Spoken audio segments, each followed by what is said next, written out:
Hi viewers, welcome to my YouTube channel.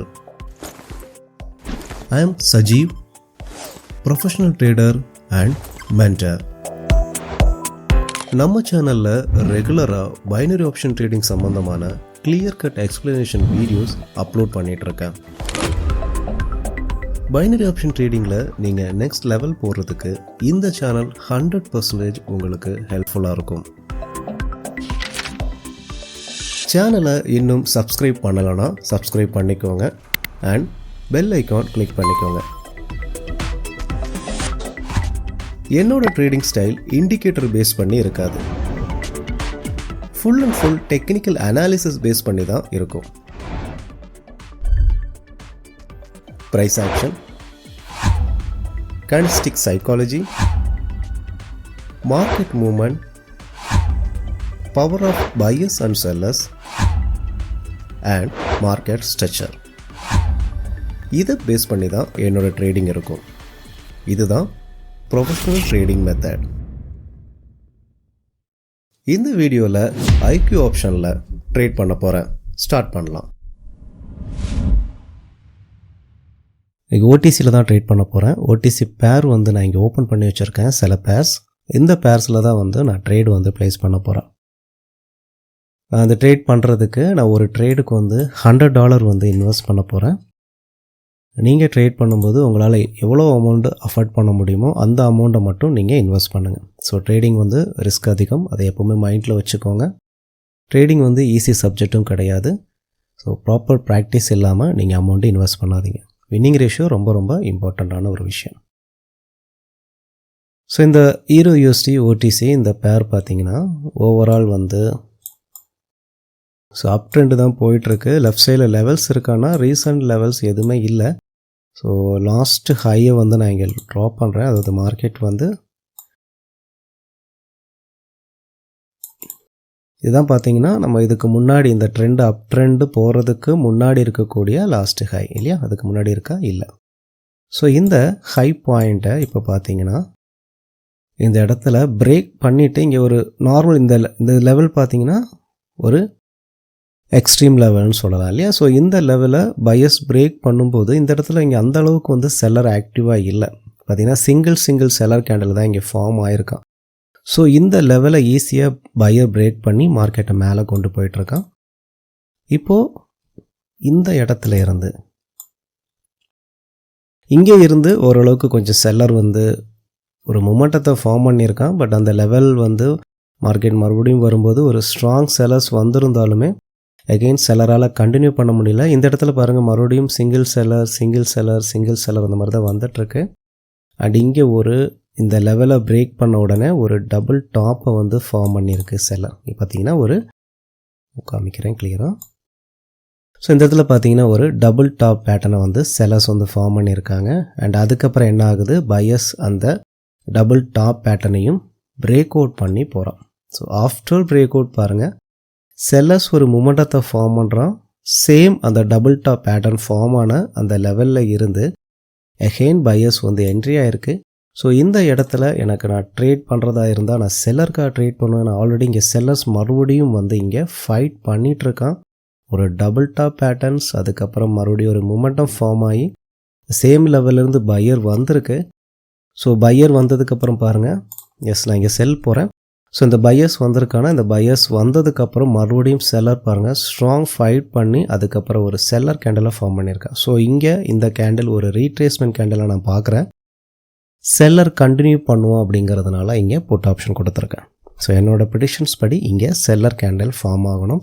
ஏன்னா இப்போது இந்த இடத்துல பையரை விட செல்லர் ஆக்டிவாக இருக்கான். ஏன்னா ப்ரீவியஸாக பார்த்தீங்கன்னா இந்த டபுள் டாப்பை பிரேக் பண்ணதுக்கப்புறம் செல்லர் மொமெண்டமாக இந்த லெவலில் க்ளோஸ் ஆன உடனே ஒரு ஸ்ட்ராங் பையர் வந்திருக்கான். ஸோ இந்த பையருங்கிறது ஒரு எக்ஸாஸ்டிங்காக நான் இங்கே பார்க்குறேன். ஏன்னா இந்த பையருக்கு அப்புறம் பையர் அந்த அளவுக்கு இந்த இடத்துல ஆக்டிவாக இல்லை. இங்கே செல்லரோட டாமினேஷன் தான் அதிகமாக இருக்குது.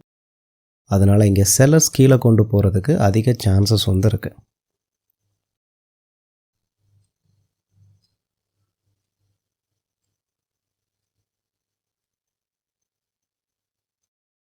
ஓகே, என்னோடய என்ட்ரிக்கு இது பார்த்தீங்கன்னா என்ன ஆயிருக்கு, இந்த கரெக்டாக என்ட்ரியில் க்ளோஸ் ஆகிருக்கு. அதனால் எனக்கு இது அடுத்த மணி. பட் நான் மறுபடியும் நான் இங்கே செல்லுக்காக ட்ரேட் பண்ணுறேன். எனக்கு இந்த இடத்துல கான்ஃபிடென்ட் இருக்குது, செல்லர்ஸ் ஒரு மொமெண்டத்தை இங்கே ஃபார்ம் பண்ணணும். ஸோ அதுக்காக நான் இங்கே வந்து செல் வந்து போயிருக்கேன். ஸோ ப்ரீவியஸ் ஒன்னோட என்ட்ரினால் எனக்கு என்ன ஆயிருக்கு, ட்ரேடு வந்து ஏடிஎம் ஆயிருக்கு.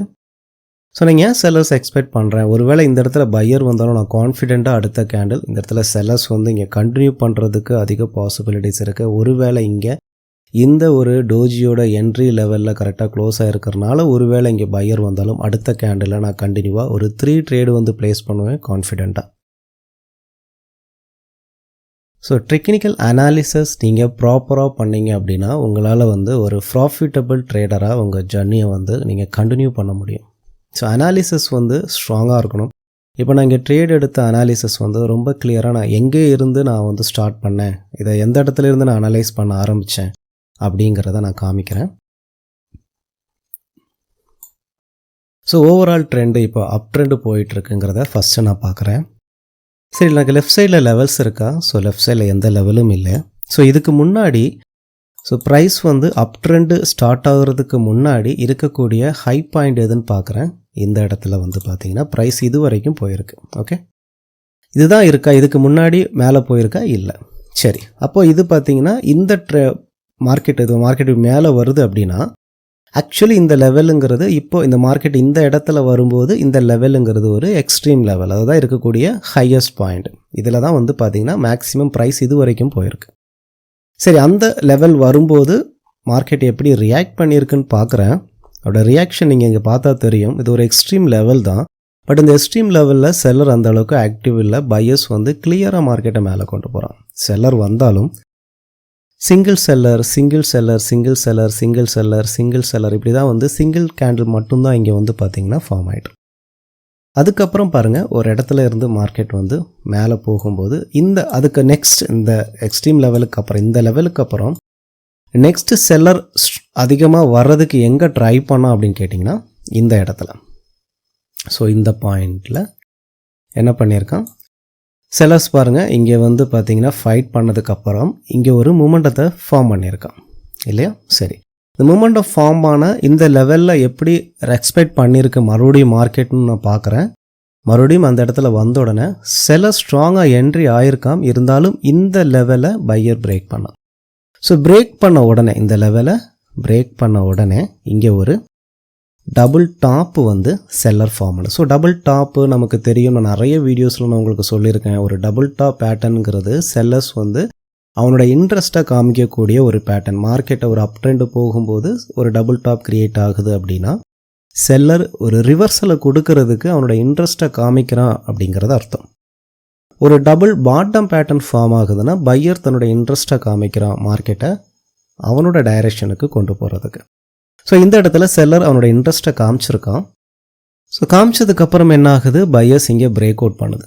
ஸோ பையர் இந்த டபுள் டாப்பை பிரேக் அவுட் பண்ணதுக்கப்புறம் இங்கே பார்த்தீங்கன்னா என்கல்ஃபிங் பண்ணுறான். என்கல்ஃபிங் பண்ணதுக்கப்புறம் பையர் கண்டினியூ பண்ணுறான். அதுக்கப்புறம் பார்த்தீங்கன்னா இப்போ இந்த இடத்துல ஒரு மறுபடியும் இந்த டபுள் டாப் பேட்டர்னை பிரேக் அவுட் பண்ணதுக்கப்புறம் ஒரு மூமெண்டத்தை பார்க்கலாம். இந்த மூமெண்டத்தை மட்டும் நான் பார்க்கல. இந்த மூமெண்டம் பார்த்தீங்கன்னா இந்த டபுள் டாப் பேட்டர்ன் ஃபார்ம் ஆன லெவலில் க்ளோஸ் ஆன உடனே இவ்வளோ பெரிய கேண்டில் வருதுன்னா இந்த இடத்துல பையர் ஸ்ட்ராங்காக இருக்கும்போது, செல்லரை விட பையர் ஸ்ட்ராங்காக இருக்கும்போது இவ்வளோ பெரிய கேண்டில் வர வேண்டிய அவசியம் இல்லை. பையர்ஸ் வந்து கிராஜுவலாகவே போகலாம், ஒரு 1 by 1 இந்த மாதிரி நார்மல் கேண்டில் ஃபார்ம் பண்ணி மேலே போகலாம். ஸோ இவ்வளோ பெரிய கேண்டில் வருதுன்னா ஸோ இந்த கேண்டிலை வந்து நான் இந்த டபுள் டாப்பில் இருந்து இந்த பையர் என்ன பண்ணுறான், இந்த ஏரியாவையே வந்து கவர் பண்ணணும்னு சொல்லி ஒரு எக்ஸாஸ்டிங் டைப்பில் தான் இந்த கேண்டில் வந்து இங்கே ஃபார்ம் ஆகிருக்கு. Okay, so exhausting candle form ஆகிருக்கு. ஏன்னா அடுத்த கேண்டில் இவ்வளோ ஸ்ட்ராங்காக வரும்போது, ஏன்னா இது ஒரு லெவல் இல்லையா, இது ஒரு சப்போர்ட் லெவலில் இருந்து பையர் வரும்போது இவ்வளோ பெரிய கேண்டில் வருதுன்னா அவன் ஏன் அவனால் கண்டினியூ பண்ண முடியலை. ஸோ இந்த இடத்துல என்ன ஆகுது, ஒரு டோஜி ஃபார்ம் ஆகுது. ஸோ இந்த டோஜிக்கு அப்புறம் என்ன பண்ணுறான், செல்லர் தான் வரான். ஸோ அப்போ இந்த டோஜியை ஃபார்ம் பண்ணது யார், செல்லர். ஏன்னா இந்த பையருக்கு அப்புறம் இந்த செல்லர் இந்த பையரோட ஃபைட் பண்ணி டோஜியை கிரியேட் பண்ணிவிட்டு அவன் கண்டினியூ பண்ணியிருக்கான். சரி, அடுத்த பையர் கேண்டில், இந்த கேண்டிலை நான் ஒரு ரீட்ரேஸ்மெண்ட் கேண்டிலாக பார்க்குறேன். கரெக்டாக இந்த கேண்டில் பார்த்தீங்கன்னா செல்லர் ஃபைட் பண்ண இந்த பாயிண்ட் இருக்கு இல்லையா. ஸோ இந்த பாயிண்ட்டை பையர் பிரேக் பண்ணலை. ஸோ பிரேக் பண்ணாமல் இந்த செல்லர் வந்தான். ஸோ இந்த கண்டிஷனில் தான் நான் என்ன பண்ணுறேன், மார்க்கெட்டில் நெக்ஸ்ட் கேண்டில் இவன் செல்லர் தான் கண்டினியூ பண்ணுவோம் அப்படிங்கிறக்காக கொடுத்தேன். என்ன ரீசன்? இந்த ஏரியாவை பையர் பிரேக் பண்ணலை. ஸோ இந்த பையர் கேண்டில் ஒரு ரீட்ரேஸ்மெண்ட்டாக பார்க்குறேன். அடுத்து செல்லர் கண்டினியூ பண்ணியிருக்கான். அண்ட் செல்லர் கண்டினியூ பண்ணதுனால என்ன பண்ணுறான்? இந்த செல்லர் ரிவர்ஸ் பண்ணியிருக்கான். ஸோ ரிவர்ஸ் பண்ணதுனால செல்லர் வந்து கண்டினியூ பண்ணுவோம் அப்படிங்கிறது என்னோடய ப்ரிடிக்ஷன்ஸ். ஸோ இந்த ட்ரேட் பண்ணேன். இந்த கேண்டிலில் என்னோடய என்ட்ரியில் க்ளோஸ் ஆச்சு. பட் அடுத்த கேண்டிலில் நான் கான்ஃபிடெண்ட்டாக செல் போனேன். ஸோ செல் போனதுக்கு காரணமும் இந்த கேண்டில் ஆக்சுவலி இங்கே க்ளோஸ் ஆனதுக்கான ப்ரீவியஸ் அந்த டோஜி இந்த ஃபார்ம் ஆகிருக்கு.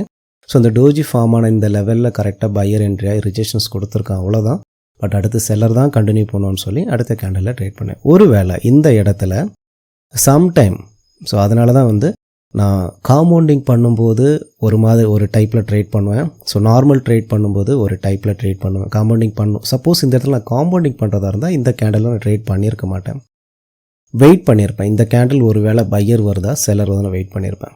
ஏன்னா சம்டைம்ஸ் இந்த டோஜி லெவல்ஸில் இருந்து ஆல்ரெடி பாருங்கள், இந்த டோஜிலேருந்து பையர் என்ட்ரி ஆகிருக்கான். அதே லெவலில் இருந்து பையர் ரிஜெக்ஷன்ஸ் கொடுத்ததுனால இங்கே மறுபடியும் ஒரு பையர்ஸ் வந்து என்ட்ரியாக ட்ரை பண்ணலாம். ஸோ அதனால தான் இந்த ட்ரேட் பண்ணும்போது நான் சொன்னேன், ஒருவேளை இங்கே பையர் என்ட்ரி ஆனாலும் அடுத்த கேண்டலுக்கு நான் மறுபடியும் செல்லருக்கே ட்ரேட் பண்ணேன்னு சொல்லி. ஸோ இந்த மாதிரி நம்ம ப்ராப்பர் நீங்கள் அனலைசஸ் பண்ணி ட்ரேட் பண்ணீங்க அப்படின்னா உங்களுடைய வின்னிங் ரேஷியோ இருக்கும். லாஸ் வந்தாலும் அந்த லாஸை நீங்கள் அடுத்த ட்ரேடில் ரெக்கவர் பண்ண முடியும். ஸோ இண்டிகேட்டர் பின்னாடி போகாதீங்க, நார்மலாக அனலைசஸ் பண்ணுங்கள். ஓகே, சரி.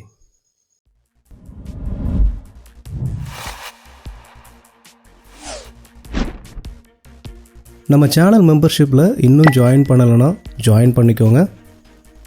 மெம்பர்ஷிப் உங்களுக்கு ரொம்பவே யூஸ்ஃபுல்லாக இருக்கும். மெம்பர்ஷிப் பற்றின detailed video link description and comment செக்ஷனில் கொடுத்துருக்க. லிங்க் கிளிக் பண்ணி வீடியோ பாருங்கள் அண்ட் மெம்பர்ஷிப்பில் ஜாயின் பண்ணுங்கள், மிஸ் பண்ணாதீங்க.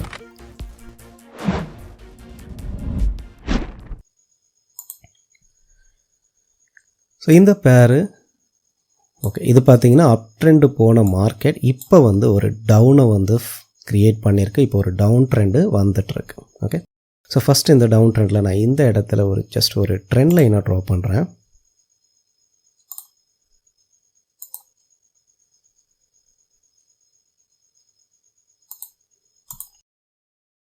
இங்கே பார்த்தீங்கன்னா இந்த ப்ரைஸ் டவுன் வந்துட்டுருக்கு.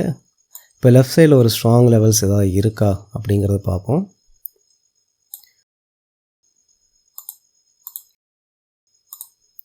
ஸோ இந்த இடத்துல நான் ஒரு எஸ்என்ஆர் வந்து ட்ரா பண்ணியிருக்கேன்.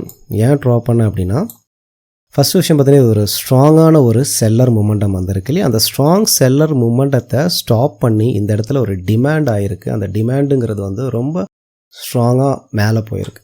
இந்த ப்ரைஸில் இருந்து ப்ரைஸ் எந்த அளவுக்கு மேலே போயிருக்கு பார்த்தீங்களா. ஸோ இந்த இடத்துல நான் மார்க் பண்ணியிருக்கேன். இதே லெவல் வந்து இங்கே ரெசிஸ்டன்ஸாகவே ஆக்ட் ஆகிருக்கு, ஸோ சப்போர்ட்டாகவும் ஆக்ட் ஆகிருக்கு. அதுக்கப்புறம் அதே லெவல்லேருந்து பாருங்கள் ஸ்ட்ராங்கான பையரோட என்ட்ரியும் பார்க்குறோம்.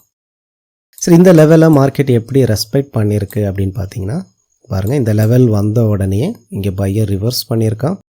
ஆஃப்டர் பிரேக் அவுட் மறுபடியும் பையர் என்ட்ரி ஆகிருக்கான். அண்ட் இந்த லெவலில் மறுபடியும் பார்த்தீங்கன்னா இப்போது இந்த லெவலில் பிரேக் அவுட் பண்ணதுக்கப்புறம் இந்த இடத்துல பாருங்கள், நான் சொல்லியிருந்தேன் டபுள் பாட்டம் இங்கே ஃபார்ம் ஆகிருக்கு. ஸோ இங்கே இந்த இடத்துல என்ன ஆகுது, ஒரு டபுள் பாட்டம் ஃபார்ம் ஆகி பையர் என்ன பண்ணுறான், ஸோ இந்த ஸ்ட்ராங் லெவலை ஒரு மூமெண்டமாக பிரேக் அவுட் பண்ணுறான். ஸோ அந்த மூமெண்டமாக பிரேக் அவுட் பண்ணதுக்கு அப்புறம் இங்கே மறுபடியும் செல்லர் என்ட்ரி ஆகிருக்கு. இப்போ சேம் இந்த லெவலில் தான் மார்க்கெட் இப்போது ரெண்டு பேருமே ஆப்போசிட்டாக வந்து ரிவர்ஸ் பண்ணிகிட்ருக்கான். ஸோ இதுதான் வந்து இந்த சார்ட்டோட இந்த கண்டிஷன்ஸ். இதில் வந்து நம்ம ட்ரேட் பண்ண முடியுமாங்கிறது பார்க்கலாம். கீழே இந்த என்ட்ரியில் நான் ட்ரா பண்ணுறேன். இந்த என்ட்ரி பாருங்கள் எந்த அளவுக்கு strong entry. So strong rejections, bias வந்து என்ட்ரி ஆகிருக்கான், ஸ்ட்ராங் ரிஜெக்ஷன்ஸ் அப்புறம் பையஸ் என்ட்ரி ஆகிருக்கான், ஸ்ட்ராங் ரிஜெக்ஷன்ஸ் அப்புறம் பையஸ் என்ட்ரி ஆகிருக்கான். ஸோ இது வந்து ரொம்ப பெரிய கேண்டிலாக போயிட்டுருக்கு. இந்த மாதிரி நீங்கள் பெரிய கேண்டிலெல்லாம் அந்த சார்ட்டில் பார்க்குறீங்கன்னா நீங்கள் அந்த சார்ட்டை அவாய்ட் பண்ணிக்கோங்க. ஏன்னா இதெல்லாமே இன்டிசிஷன் கேண்டில். அது நியூஸ் டைம்னாலேயோ இல்லை வந்து பார்த்தீங்கன்னா ஓடிசிங்கிறதுனால இது வந்து ஒரு மேனிப்புலேஷனா அப்படிங்கிறதெல்லாம் தெரியாது.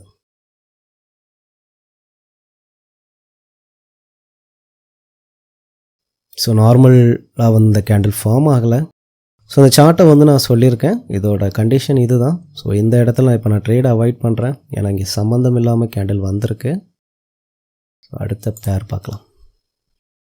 நீங்கள் எல்லா பேர்லேயும் ட்ரேட் பண்ணுங்கிற அவசியம் கிடையாதுங்க. ஒரு நல்ல பேரை சூஸ் பண்ணிக்கோங்க. சூஸ் பண்ணிவிட்டு அந்த பேர் உங்களுக்கு கான்ஃபிடெண்ட்டாக இருக்குது, என்னால் இந்த பேரில் அனலைஸ் பண்ணி ட்ரேட் பண்ண முடியும் அப்படிங்கிறது உங்களுக்கு தெரிஞ்சால் மட்டும் அந்த பேரில் நீங்கள் ட்ரேட் பண்ணுங்கள். ஓகே, அதே மாதிரி இன்னொரு விஷயம் சொல்கிறேங்க. எப்போவுமே நீங்கள் ட்ரேட் பண்ணும்போது நீங்கள் ட்ரேடிங் ஸ்டார்ட் பண்ணுறீங்கன்னா ஒரே டைமில் வந்து number of trades 3 trade 4 trade 5 trade வந்து நான் எடுத்துகிட்டு தான் க்ளோஸ் பண்ணணும் அப்படிங்கிறத மைண்டில் வந்து ஃபிக்ஸ் பண்ணாதீங்க. ஓகே, சரி, ஒரு நாளைக்கு நீங்கள் ஒரு 2 செக்ஷன் இல்லை 3 செக்ஷன் கூட நீங்கள் ட்ரேட் பண்ணலாம். ஒரு மார்னிங் டைம் நீங்கள் ஒரு ட்ரேடு ப்ளேஸ் பண்ணலாம். ஒரு ஆஃப்டர்நூன் டைம் நீங்கள் லஞ்ச் முடிச்சுட்டு ஒரு 1/2 hour உங்களுக்கு டைம் கிடைக்குது, நீங்கள் ட்ரேடிங் பார்க்குறீங்க, உங்களால் ஒரு ட்ரேடு பண்ண முடியுது. சரி, ஒரு ட்ரேடை ப்ளேஸ் பண்ணிவிட்டு க்ளோஸ் பண்ணிடுங்க. அதுக்கப்புறம் ஒரு ஈவினிங் டைம் எனக்கு டைம் கிடைக்கிது, அப்போ நீங்கள் ஓப்பன் பண்ணி ஒரு ட்ரேடு வந்து ப்ளேஸ் பண்ணுங்கள். அண்ட் நைட் வந்து நீங்கள் தூங்குறதுக்கு முன்னாடி ஒரு கொஞ்சம் நேரம் டைம் ஸ்பெண்ட் பண்ணி ஒரு 1 or 2 ட்ரேடு வந்து எடுங்க. ஸோ இந்த மாதிரி நீங்கள் செக்ஷனை வந்து ஸ்ப்ளிட் பண்ணிக்கோங்க. ஒரே டைமில் நீங்கள் ட்ரேடு அதிகமாக ட்ரேடு எடுக்கணும்னு நினச்சாலும் உங்களுக்கு அது கஷ்டம் தான். ட்ரேடை வந்து ஸ்ப்ளிட் பண்ணி ட்ரேடு வந்து எடுங்க. ஓகே,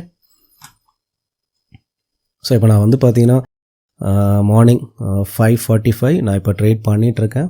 ஏன்னா எனக்கு அந்த டைம் கிடைக்கும்போது தான் நான் ட்ரேடு வந்து பண்ணுவேன். ட்ரேடிங் பண்ணணும்னு சொல்லி டைம் எடுத்தெல்லாம் பண்ண மாட்டேன். சரி, இப்போ இந்த சார்ட்டு பார்க்கலாம். போன சார்ட் என்ன கண்டிஷனில் இருக்குது பார்க்கலாம். நான் இந்த இடத்துல இந்த சார்ட்டு இந்த ஏரியாவை பிரேக் பண்ணால் கொஞ்சம் மறுபடியும் நம்ம அனலைஸ் பண்ணலாம். பட் இந்த கண்டிஷனில் நான் இங்கே அவாய்ட் பண்ணுறேன். ஓகே, ஸோ இந்த ஏரியாவில் நீங்கள் பார்த்தா தெரியும், இங்கே ஆல்ரெடி கேண்டில் ரொம்ப கேப் அப்பில் ஓப்பன் ஆகிருக்கு. அண்ட் இந்த கேண்டில் சொல்லவே வேண்டாம், இவ்வளோ பெரிய கேண்டில். இது நார்மல் கேண்டில் கேட்டால் கிடையாது இல்லையா? ஸோ நார்மல் கேண்டில் கிடையாது. அடுத்த கேண்டில் பாருங்கள் எந்த அளவுக்கு பெரிய ரிஜெக்ஷன்ஸ் இருக்குது. ஸோ இந்த மாதிரி இடத்துல அவாய்ட் பண்ணிக்கோங்க. சரி, இப்போ இந்த சார்ட்டை பார்க்கலாம். இந்த சார்ட் பாருங்கள், ஓவரால் பார்க்கும்போது இந்த ட்ரெண்ட் அப் ட்ரெண்ட் இல்லையா? ஓவரால் இந்த சார்ட் பாருங்கள், இது அப் ட்ரெண்ட், ஓவரால் அப் ட்ரெண்டு. ஆனால் இப்போ இந்த நீங்கள் மைனராக பார்க்கும்போது இந்த ட்ரெண்டு இங்கே அப்பாக போயிட்டுருக்குன்னா, இந்த அப்பு போகிறதுக்கு முன்னாடி என்ன ட்ரெண்டு வந்திருக்குன்னா ஒரு டவுன் ட்ரெண்டு வந்திருக்கு இல்லையா? ஸோ டவுன் ட்ரெண்டு இங்கே வந்திருக்கு பாருங்கள். இந்த இடத்துல இருந்து ஒரு டவுன் ட்ரெண்ட் வந்திருக்கு. அதுக்கப்புறம் என்ன ஆகுது, மறுபடியும் ட்ரெண்ட் அப்பு போயிட்டுருக்கு. சரி, இப்போது ப்ரைஸ் இந்த இடத்துல மூவ் ஆகிட்டுருக்குன்னா இது பக்கத்தில் ஒரு ஹரிசாண்டல் லெவல்ஸ் நம்ம ட்ரா பண்ணுறதா இருந்தால் ஒரு ஸ்ட்ராங் லெவல்ஸை வந்து நான் இங்கே சூஸ் பண்ணுறேன். ஒரு ஸ்ட்ராங் லெவல் அப்படின்னா நீங்கள் சூஸ் பண்ணும்போது அந்த லெவலில் நம்பர் ஆஃப் ரிவர்சல் அதிகமாக இருக்கணும். அட் த சேம் டைம் அது ஒரு கம்ப்ளீட் லெவலாகவும் இருக்கணும். கம்ப்ளீட் லெவல்னா எஸ்என்ஆராக இருக்கணும், சப்போர்ட் அண்ட் ரெசிஸ்டன்ஸ். ஸோ இந்த இடத்துல ஸோ இங்கே பாருங்கள், இது சப்போர்ட் ஆகிட்டா இருக்கு இல்லையா? ஜூம் இன் பண்ணுறேன். இங்கேருந்து பையஸ் என்ட்ரி இருக்குது அண்டு என்ட்ரி லெவலும் இருக்குது. இங்கேயும் பாருங்கள் என்ட்ரி லெவல் இருக்குது அண்டு ரிவர்சல் பாயிண்ட் இருக்குது. இந்த இடத்துல பாருங்கள் என்ட்ரி இருக்குது, என்ட்ரி இருக்குது, என்ட்ரி இருக்குது அண்ட் இங்கே ஸோ ரிவர்சல் என்ட்ரி அண்ட் இங்கே பாருங்கள் ரிவர்சல் அண்ட் ரிவர்சல். ஸோ இது ஒரு ஸ்ட்ராங் வந்து ஒரு கம்ப்ளீட் எஸ்என்ஆர் ஏரியாவை நான் எடுத்திருக்கேன். இந்த சார்ட்டும் பாருங்கள் ரொம்ப பேடாக தான் இருக்குது.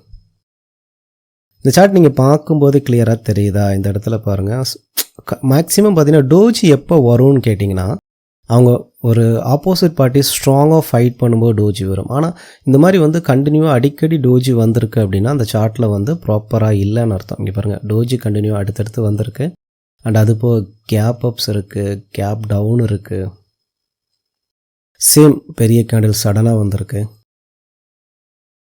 இந்த கேண்டில் பாருங்கள் இங்கே க்ளோஸ் ஆகிருக்கு, இந்த கேண்டில் எங்கே ஓப்பன் ஆகிருக்கு பாருங்கள். ஸோ இந்த மாதிரி ஒரு சார்ட்டில் வந்து ட்ரேட் பண்ணும்போது ரொம்ப கேர்ஃபுல்லாக இருக்கணும். மேக்ஸிமம் நீங்கள் அவாய்ட் பண்ணுறது பெட்டர்.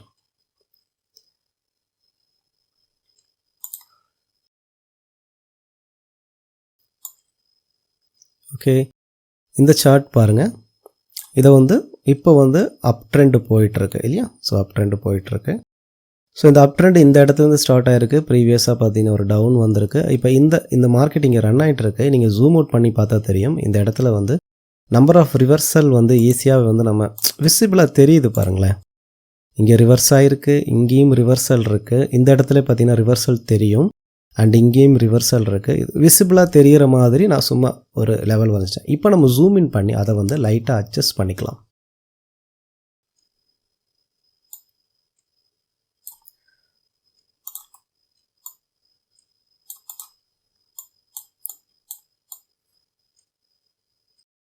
ஸோ இங்கே ரிவர்சல் நடந்திருக்கு.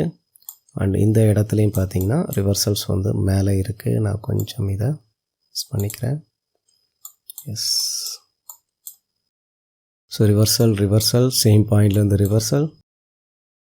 ஸோ இதே ஏரியாவில் தான் பாருங்கள் மார்க்கெட் மறுபடியும் வந்து ரிவர்சல் நடந்துகிட்டே இருக்குது. ரிவர்சல் ஆகுது அண்ட் இங்கேயும் ரிவர்சல் ஆகுது. ஓகே, நான் இங்கே ஒரு ட்ரெண்டு லைன் ட்ரா பண்ணுறேன்.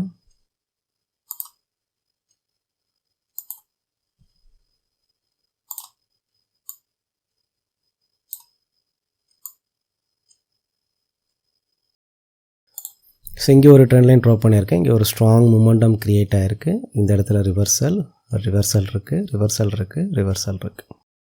ஸோ இதை வந்து ட்ரெண்ட் லைன் கனெக்ட் பண்ணியிருக்கேன் அண்ட் கீழேயும் கனெக்ட் பண்ணியிருக்கேன். இதுவும் பார்த்தீங்கன்னா ரொம்ப பேடாக இருக்குது மார்க்கெட். நீங்கள் மார்னிங் டைம் ட்ரேட் பண்ணுறதுனாலன்னு தெரியல. ஓடிசி நார்மலாக எந்த டைமாக இருந்தாலும் ஓரளவுக்கு நல்லாயிருக்கும். இங்கே ரொம்ப பேடாக இருக்குது. ரொம்ப பெரிய கேண்டில் இருக்குது. நீங்கள் ஒரு ட்ரேடு ஓப்பன் பண்ணிட்டீங்கன்னா கம்பல்சரி நீங்கள் ட்ரேடு ப்ளேஸ் பண்ணி தான் ஆகணும் அப்படிங்கிறது கிடையாது. சரிங்களா? இப்போ நான் ஓப்பன் பண்ணியிருக்கேன். நான் ஒரு ட்ரேட் எடுக்கும்போது ஃபஸ்ட்டு ட்ரேட் எடுக்கும்போது எந்த அளவுக்கு கான்ஃபிடெண்ட்டாக எடுத்தேன். ஏன்னா எனக்கு அனாலிசிஸ் கரெக்டாக கிடச்சிது. அதனால் நான் கான்ஃபிடெண்ட்டாக எடுத்தேன். பட் அடுத்தடுத்த பேரில் பாருங்கள், நம்ம அந்த பேரை அனலைஸ் பண்ணாலுமே அந்த பேரோட ப்ரைஸ் மூவ்மெண்ட், அந்த கேண்டில் ஃபார்மேஷன் எல்லாம் வந்து பார்த்திங்கன்னா அந்தளவுக்கு கிளியராக இல்லை. ஸோ அப்படி இருக்கும்போது நீங்கள் ட்ரேட் பண்ணணுமா அப்படின்னு கேட்டிங்கன்னா கண்டிப்பாக ட்ரேட் பண்ணணுங்கிற அவசியம் இல்லை. ஓகேவா? ஸோ செல்ஃப் கண்ட்ரோல் ரொம்ப முக்கியங்க. நிறைய பேர் வந்து உள்ளே வந்துட்டாலே வந்து சடனாக டக்குன்னு ட்ரேடை போடுவாங்க. அதுதான் மெயினான விஷயம், ட்ரேடு அவங்களுடைய அக்கௌண்ட் லாஸ் ஆகுறதுக்கு.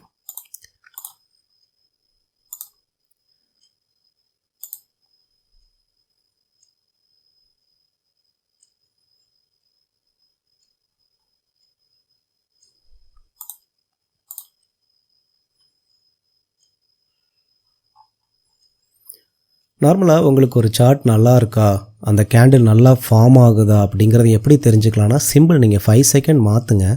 இந்த 5 செகண்டில் பாருங்கள் கேண்டில்ஸ் எப்படி இருக்குது, எவ்வளவு உங்களுக்கு, அதாவது சின்ன கேப் அப் இருக்கலாம். பட் இதில் பார்த்தீங்கன்னா தெரியும், இந்த இடத்துல எதையாவது நீங்கள் ஒரு 5 செகண்டில் அந்த சார்ட் எப்படி மூவ் ஆகுதுங்கிறது வந்து கிளியராக பார்க்க முடியுமான்னு கேட்டிங்கன்னா கிளியராக பார்க்க முடியாது. ஸோ எந்த அளவுக்கு பார்த்தீங்கன்னா இது பேடாக இருக்குது. ஸோ இந்த மாதிரி நீங்கள் 5 செகண்ட் மாற்றிட்டிங்கன்னா அந்த கேண்டில்ஸ் அந்த சார்ட்டை நம்ம யூஸ் பண்ணலாமா அப்படிங்கிறது தெரியும். ஏன்னா இந்த மாதிரி சடன் மூவ்மெண்ட்டு தெரியுது, எந்த அளவுக்கு கேப் அப். இது எது குறிக்குதுன்னா 1 மினிட்டில் இந்த சடன் மூவ்மெண்ட்டை குறிக்குது. சடனாக வந்து ப்ரைஸ் மூவ் ஆகும். ஸோ இந்த மாதிரி சார்ட் பெட்டர் டு அவாய்ட்.